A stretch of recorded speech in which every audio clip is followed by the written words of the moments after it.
Welcome back to the Long War of the Chosen 1.2 patch class guides. Today we're gonna look at the Grenadier, which is one of the classes that received a lot of changes in the 1.2 patch. Most importantly about the middle row, which has some new stuff that wasn't there before. But let's not get ahead of ourselves. We're gonna start off fairly easy, fairly straightforward, taking a look at the offensive Grenadier. Their job is to lob damaging grenades at the enemies and do as much damage as possible, and potentially also get some cover destruction. When we're looking at what I would consider the core perks, where there's not much discussion on whether or not you pick them up, it's going to be your needle grenades, giving you +1 damage to unarmored enemies, and also the little bit extra bonus of not destroying the loot. The loot is not what you're here for. You're here for the +1 damage on all unarmored enemies, especially in the early game where armor is not that prevalent. This is going to be really nice, making it much more likely to secure those early kills. In the same vein, boosted cores, +1 damage flat out, no conditions, same thing. At that point, your basic grenade goes from 2 to 5 to 4 to 7. And with 4 minimum damage, you're kind of guaranteed to one-shot any trooper, any 4 HP trooper, provided that you hit them in the center.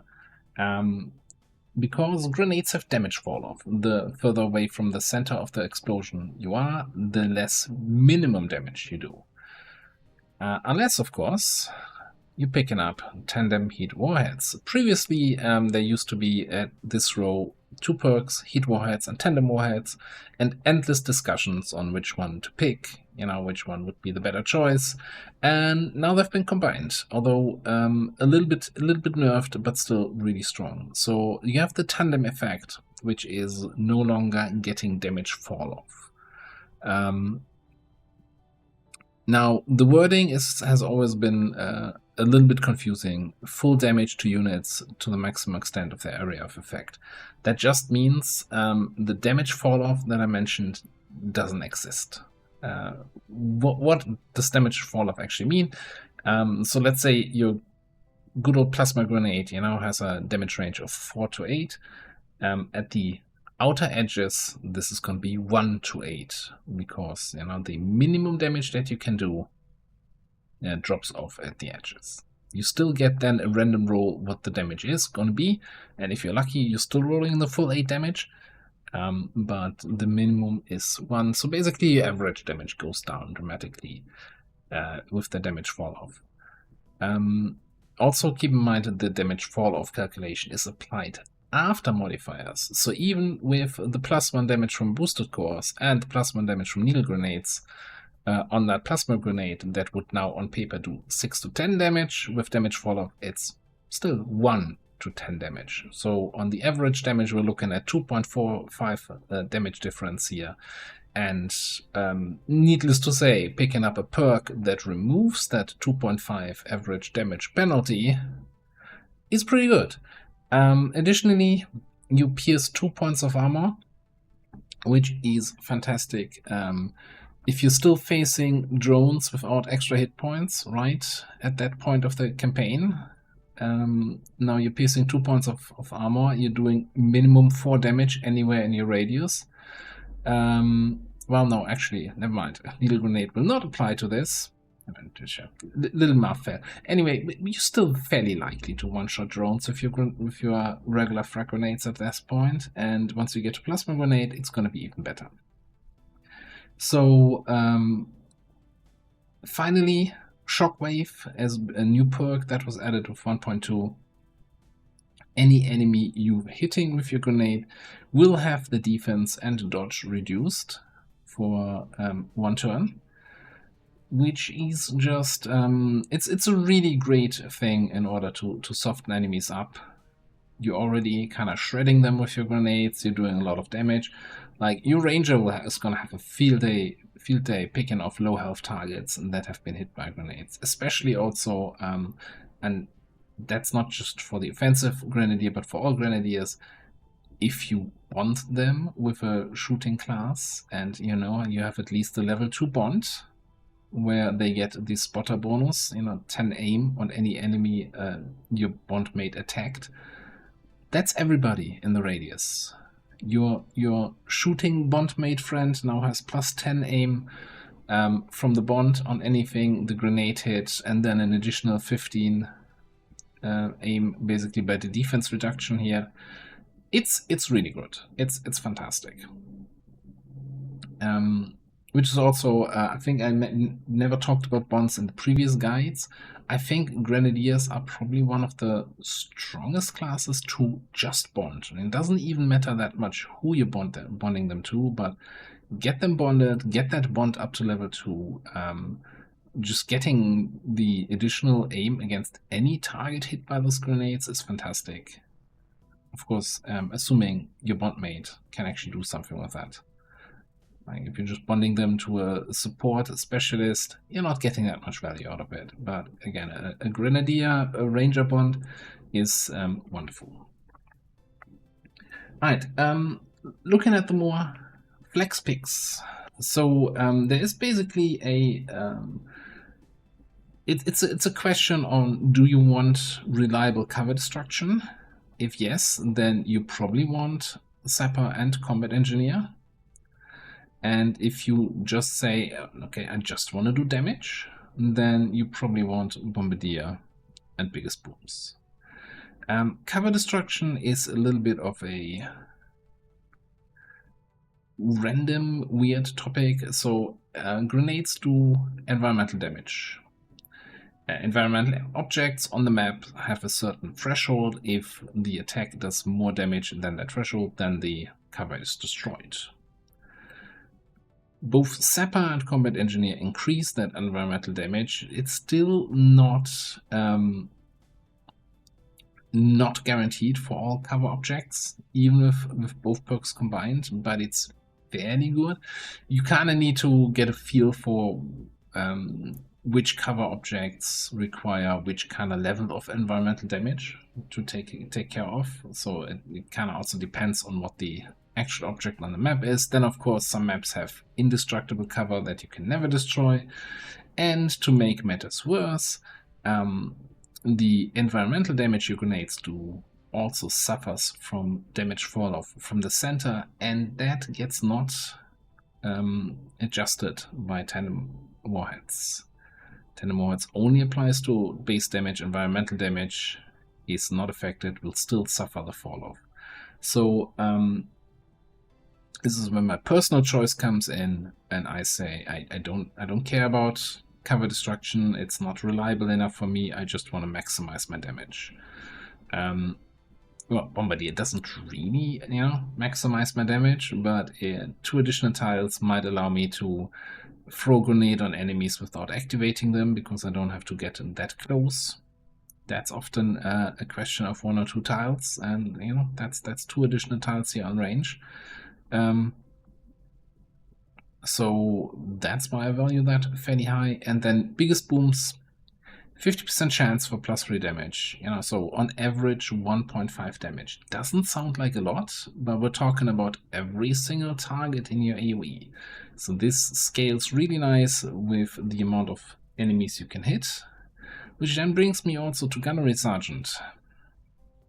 Volatile Mix, increase the radius of your grenades by 1 tile. That also scales your damage because you can hit more targets. That being said though, lobbing 2 grenades in a single turn of salvo also has some value. Now keep in mind, Volatile Mix has an especially strong effect for grenades that have a very low radius, like your fire grenades and incendiary grenades and bombs. To a certain extent, the frost bomb effect, although that's probably not necessarily something you'll be carrying around all the time.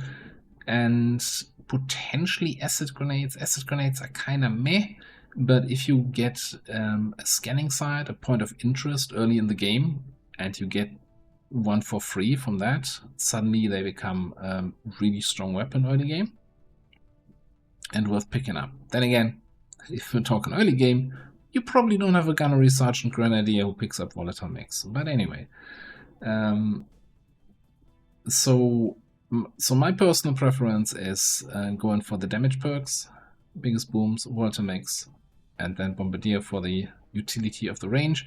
But if you more, maybe also your squad composition relies a little bit more on cover destruction, on taking shots at enemy out in the open with like lots of people with hunter's instincts, predator, or any other perks that benefit from that, then the kind of cover destruction approach might be more interesting. Personal preference, and a little bit, and then also depending on what kind of other perks you have available. The salvo also down here has the factor, of course, that you can only carry so many grenades with you. And depends a little bit if you have specialists in your group that have the airdrop perk, which allows you to give additional grenades to you, then maybe going through more grenades, getting actually all those grenades out there is viable. If you are still struggling getting the tier 3 grenade launchers for your double grenade numbers, and you don't have an airdropper, so you're kind of sitting there with 4 grenades, then shooting them out there within 2 turns might leave you pretty useless for the rest of the mission. Lots of things to consider. I like my damage big numbers and a big radius, so for me it's the biggest booms, the volatile mix, and the bombardier. One final note on biggest booms: 50% chance to crit for +3 damage. That critical chance cannot be modified in any way. So stuff like sensor overlays, stuff like get some from an officer, stuff like aggression from a perk does not affect this 50% chance. It's a flat 50% chance, cannot be modified in any way, also cannot be negatively modified in any way. That Chosen with his 200% crit reduction, yep, you can crit them with a grenade, no problem. So just something to keep in mind, it's always going to be 50%. Alright, let's take a look at the support Grenadier. Okay, one follow-up note on the damage Grenadier. I forgot to show the big old officer no thing, because I don't think, like, you could make an argument that, hey, if they're running out of grenades, then they can use the officer abilities, but a Grenadier is more often somebody who receives a command from an officer to, lob another grenade at those enemies, so I don't think they make for a good officer candidate. When it comes to support Grenadiers, that's different. They're like a fantastic officer choice. And full disclosure though, I haven't built and played with a support Grenadier in a very long time. I might even say that it might have been back in Long War 2 only when I actually built a support Grenadier, for 2 reasons. First of all, damage Grenadiers being much more viable than they were in Long War 2, and actually making a significant impact on the battlefield. So I kind of tend to go for the more offensive approach. The second reason is that one of the core perks here for the supporter is sting grenades.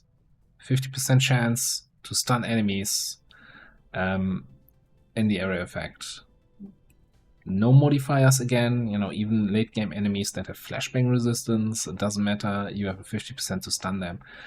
The big problem with sting grenades in Long War of the Chosen is the existence of priests. Most importantly, elite priests. They have an aura that removes all negative mental effects, aka stuns.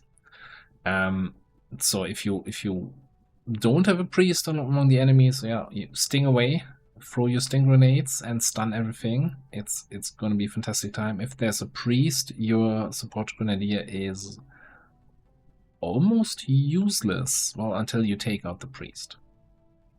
But I'm getting ahead of myself. So The role of a support grenadier is pretty much somehow get to tech sergeant, unlock sting grenades, and then load up on as many flashbang grenades for that sting grenade stun effect as you can. They might also have your frost grenade, and with rapid deployment, the frost grenade counts as a support grenade, so you can rapid deploy frost, you can rapid deploy flashbangs. Technically, you can also rapid deploy smoke grenades, but really once you unlock Sting, I don't think you want to be carrying around smoke grenades. You want to have as many flashbangs as possible, and again, like potentially your frost grenade. That's still really strong, and it doesn't care about priests. But other than that, it's flashbangs all day long. That then also means when I look at my flex perks here, I didn't even put anything here in Staff Sergeant because it kind of, if I'm not carrying around smoke grenades, I don't need 10 additional defense on smoke grenades. Oh, never mind. It grants 1 free smoke grenade now. I'm still. See, that's why I said I haven't built one of these guys in a long time. I'll edit that in post, right? Just kidding. No editing here. If I screw up, I'm not afraid to show my screw-ups. Okay, yeah, so you get a free smoke grenade. So you actually have some incentive to pick up dense smoke for that 1 free smoke grenade that you get. I would, though, argue that you have the same incentive of picking up tandem heat for potentially getting some airdrop grenades for a specialist to have them a little bit more effective. I think it's kind of a wash. I still think it's mostly a dead pick. Because smoke grenades also, are you really gonna smoke up your team with your action rather than just sting grenading the enemies? Probably not. Like it's not necessarily a matter of do I have smoke grenades available, but rather a matter of how do I use my actions, and then the sting grenades probably always going to be the better choice. And assuming, of course, you have Tech Sergeant and you unlock this. Did I mention sting grenades often enough? It's a really good ability. So yeah, so everything else is kind of focused around this. Oh god, I moved the volatile mix square over to me. Anyway, this is still the second choice. This is a disaster. I should just re-record this now. We're almost through here. XCOM Master Sergeant row. Ghost Grenade. Getting concealment to some of your friends because the other stuff doesn't trigger for you. So it's going to be Ghost Grenade. You can use it as a tool to give somebody reconcealment, which can be really strong or can be something that you end up not using for 10 missions in a row because there's never an opportunity to. Anyway, let's move on to the brand new Overwatch Grenadiers. Alright, let's look at the brand new Overwatch Grenadier. And just to start off with that, I played with this in my 1.2 campaign, and I had 2 Overwatch Grenadiers, one going with support grenades, one going with offensive grenades, and we go more into that detail when we come to the more flex perks. And I wasn't convinced. I didn't really like it, so take that all with a grain of salt here. That being said, core Overwatch perks are obviously your Sentinel, to get multiple shots with Overwatch, you're cool under pressure to get reduced aim penalties and or get a little bit extra aim on your Overwatch and allowing your Overwatches to critically hit. And of course, watch them run. So after launching a grenade, you will automatically go on Overwatch. Big disclaimer with watch them run, and one of the reasons why I don't like the Overwatch Grenadiers is when you launch that grenade, you will be on Overwatch. A unit on Overwatch cannot be targeted with command from an officer or with rescue protocol from a specialist. There were plenty of situations where I, wanted to launch another grenade, but I couldn't because I couldn't command my Grenadier. And that's kind of one of the main reasons why I don't really like this approach. Also, it felt like it takes a really long time to get to Gunnery Sergeant for Sentinel for actually getting some Overwatches off. I'd also say the Overwatch Grenadier is probably the only one where we're actually looking at stats and saying you probably want a little bit more aim on your Grenadier. In that case, like the support and the offensive Grenadiers pretty much don't care about the stats. Like it's just about, yeah, you rolled a Grenadier class, okay, whatever you want to do with them, whatever you need for your roster. Your Overwatcher probably wants a little bit more aim. I don't think you're gonna turn a 57 base aim rookie into an Overwatch Grenadier and enjoy it. Alright, now as I said, there are kind of two approaches to the whole Overwatch Grenadier, which means we have a lot of blue boxes here, but they're maybe not as blue as they should be. So the one approach is to utilize support grenades, right? So you still want to pick up your sting grenades, your blue screen bombs, and then cap it off with coup de grace. So that basically then means you flashbang a bunch of enemies, ideally, from concealment to activate them. You get into Overwatch, and all these flashbanged enemies are now much easier to hit with your Overwatches. Of course, the stunned enemies will not move, so you won't even fire at them. But it's kind of a way to play this out. And having your Overwatches be fairly reliable, also just in general against any kind of sort of disoriented enemies. Right, this aim boost once you get to Master Sergeant is fairly significant. The other approach, and I think probably the more intended approach, is to pick up your cover destruction perks, as in Sapper and Combat Engineer. And you destroy the enemy's cover, and then you literally watch them run into a new cover position, because most of the time flanked enemies or exposed enemies will try to get to cover first, and then that is when your Overwatches trigger, and hopefully take them out while they're out in the open. Also, hang on.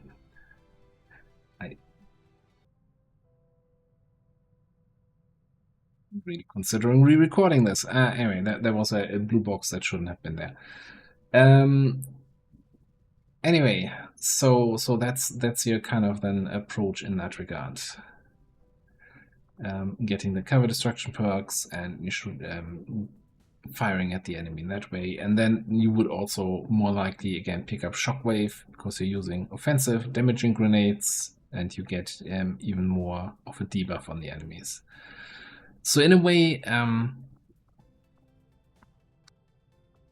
you kind of... The thing is, what are you giving up, right, when you go this approach? Your grenades will not be doing significant damage because you're missing out on tandem, you're missing out on boosted cores, and you definitely won't be picking up the increased radius from volatile mix. So your grenades kind of become a little bit weak sauce, and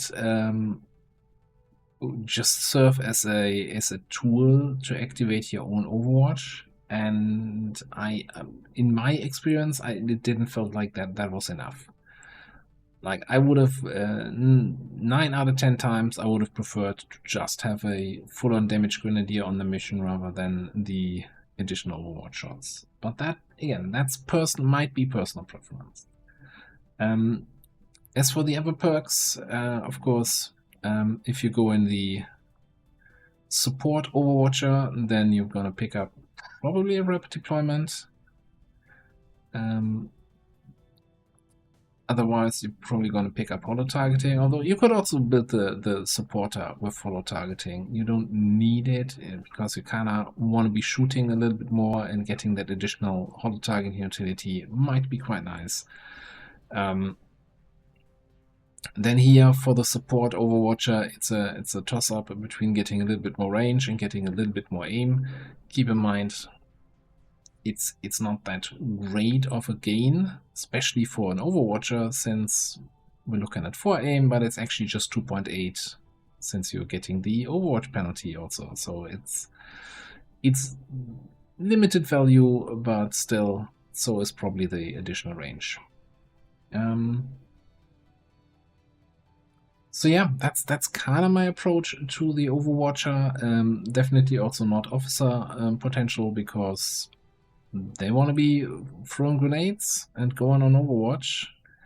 Like even if they're not throwing a grenade, you can still manually enter Overwatch and get some value out of them. I guess that's the big upside compared to most other Grenadiers. But if you're not throwing grenades, why you're there? You're there for throwing grenades. Anyway, let's jump over to the wiki and to the XCOM role perks.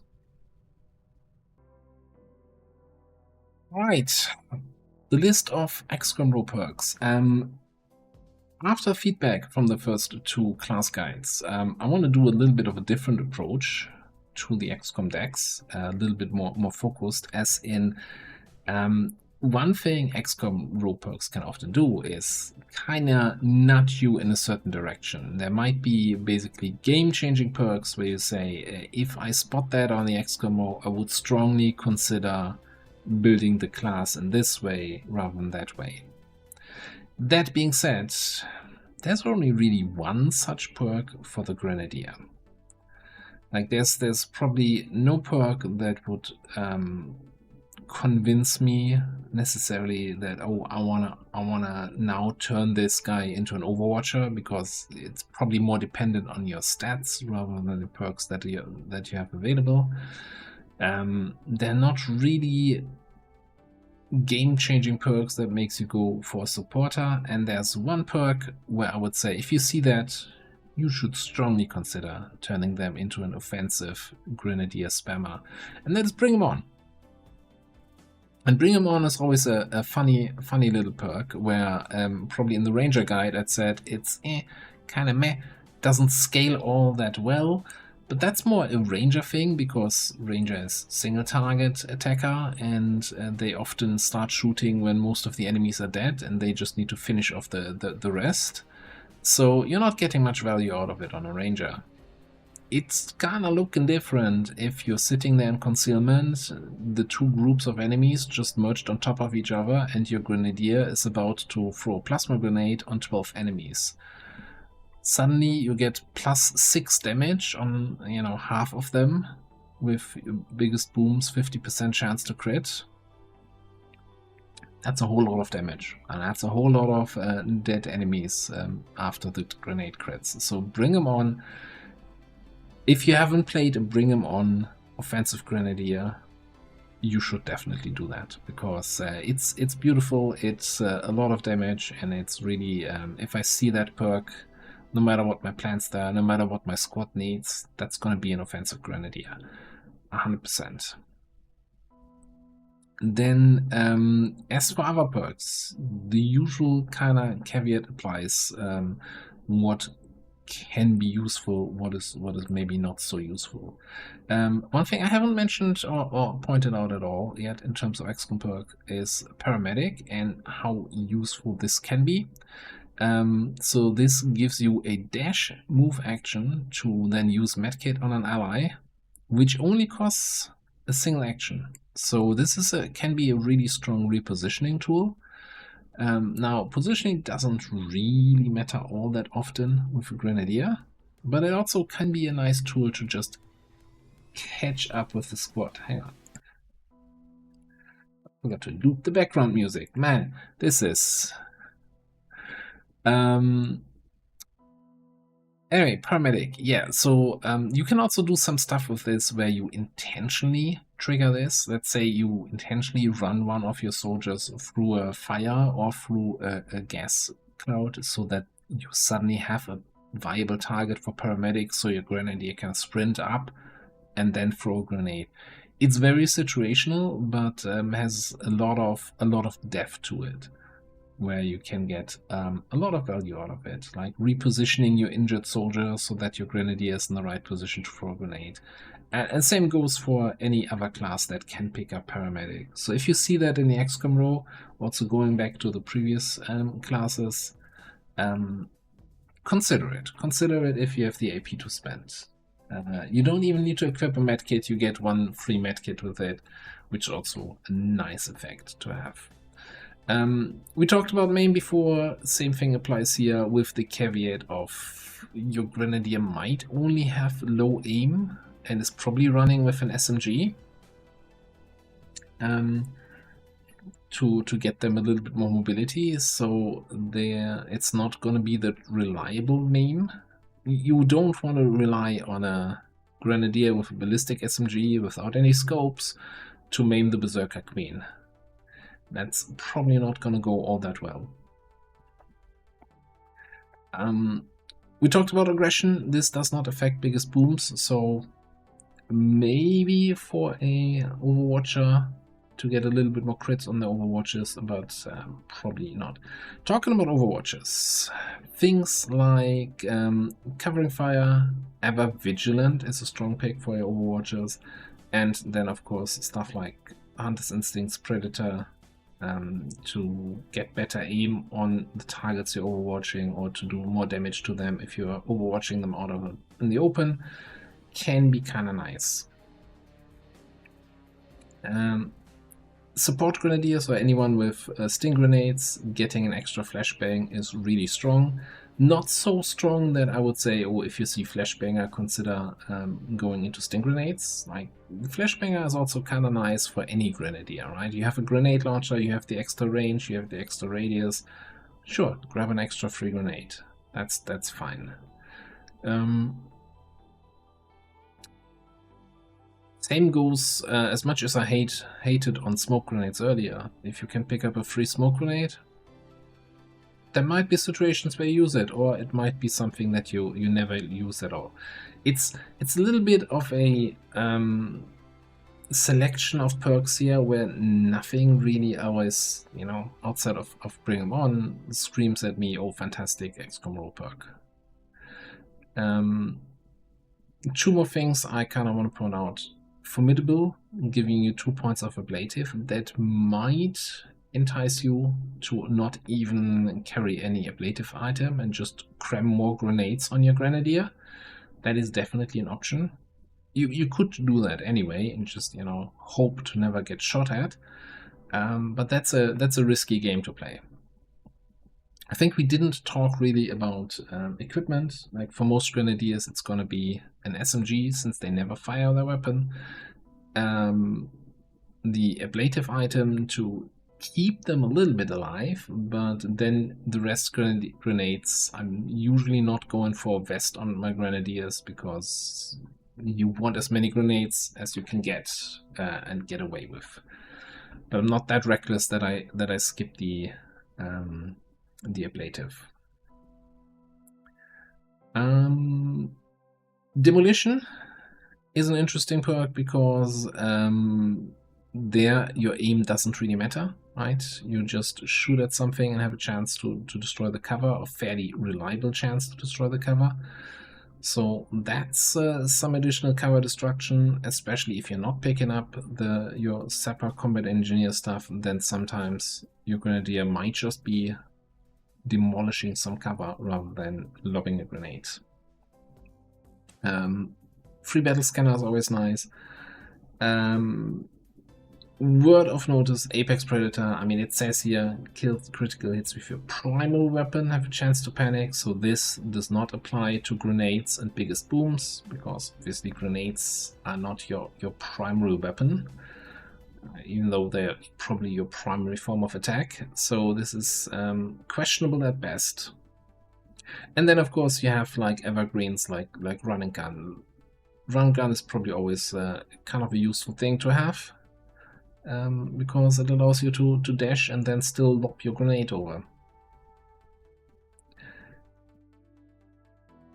Kill zone is there, and you could consider it for an Overwatch Grenadier, but it's kind of going to be tricky to use, since of course Watch Them Run already puts you on Overwatch, so you would only get trigger your own kill zone in turns where you're not throwing grenades, which kind of defeats a little bit the purpose of the Overwatch Grenadier in a way. So maybe not necessarily my first pick, but yeah, that's pretty much it. Also keep in mind, when we come to equipment, a Grenadier is one of the classes that can equip a shotgun if you have the mobility and you have some serious, fantastic shotgunny Overwatch perks and decent mobility. You know, you could maybe have a little bit of a shotgun Grenadier, but that is so niche that I don't even think I've ever seen the right perfect storm of XCOM row perks where I'm saying, you know what, I'm gonna go in here with a shotgun or something like, I don't know, run and gun, chain shot, because then you're also already looking at more AP than any character would get. Final note, pistol perks. Again, most of my Grenadiers end up being soldiers that have low aim, so pistol perks is questionable at best, but as I'm looking at this, there's not that many really fantastic perks out there anyway, so you might have some spare AP and could pick up some pistol perks. On the other hand, you also not gonna have an equipment slot for ammo, so using pistol perks to apply ammo effects on enemies is not going to be something you're looking into. Overall, I'd say this is probably the class that's least influenced by their available XCOM perks and how you build your character. You just pick up something that's going to help you in some way, and that's going to be good enough. Alright, that's the Grenadier done for today. Apologies for, you know, a few things going a little bit to the sides, but that's just the way of things. Alright, thanks for watching. I'll see you next time.